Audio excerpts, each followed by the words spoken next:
Okay, so the purpose of this video is basically to just share knowledge, share things that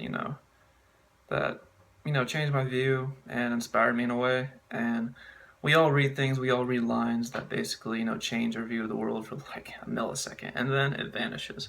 So basically, the purpose of this video is to remind myself of some of the things that I've read that were just freaking awesome. That just were amazing and inspiring. So I'm gonna read some lines from a book. If you enjoy it, if you like it, then I recommend you read the book. You don't have to, because I already did, and I'm gonna give you the lines that I think were great. But of course, it changes person to person. So don't take my word for it. But I'm starting with "So Long, See You Tomorrow" by William Maxwell.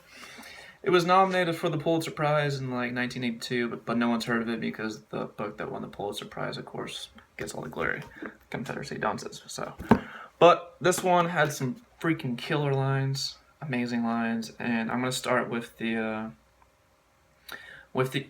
ending, actually, oddly enough. And you don't need to know the story of this book. You read to learn, to think.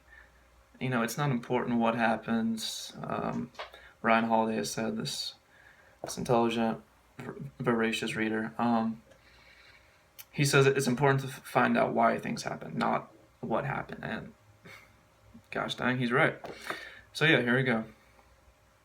There is a limit, surely, to what one can demand of one's adolescent self, and to go on feeling guilty about something that happened so long ago is hardly reasonable.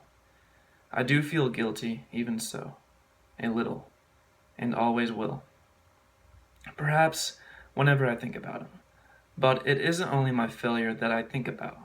I also wonder about him, about what happened to him, whether he was spared the sight of his father's drowned body, whether after a while he and his mother were able to look at each other without embarrassment, whether he had as lonely a time as I did when he first moved to Chicago, and whether the series of events that started with the murder of Lloyd Wilson, whether all that finally began to seem less real, more like something he dreamed, so that instead of being stuck there, he could go on and by the grace of God lead his own life, undestroyed by what was not his doing.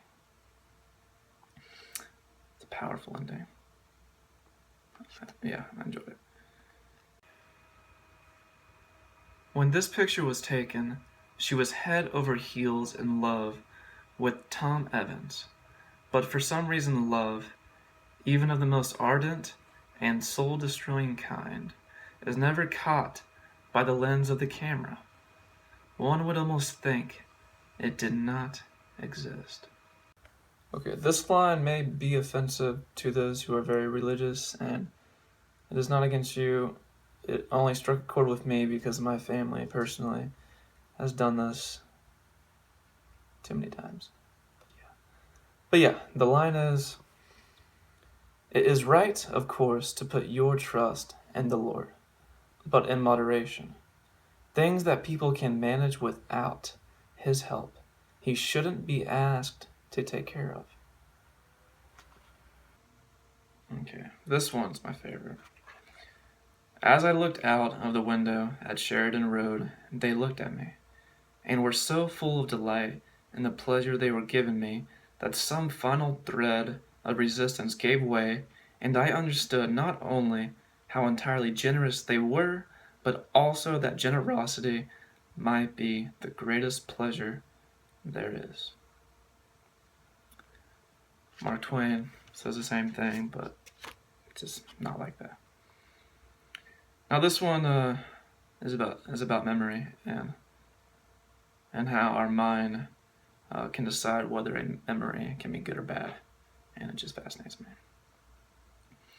What we, or at any rate what I, refer to confidently as memory, meaning a moment, a scene, a fact that has been subjected to a fixative and thereby rescued from oblivion, is really a form of storytelling that goes on continually in the mind and often changes with the telling.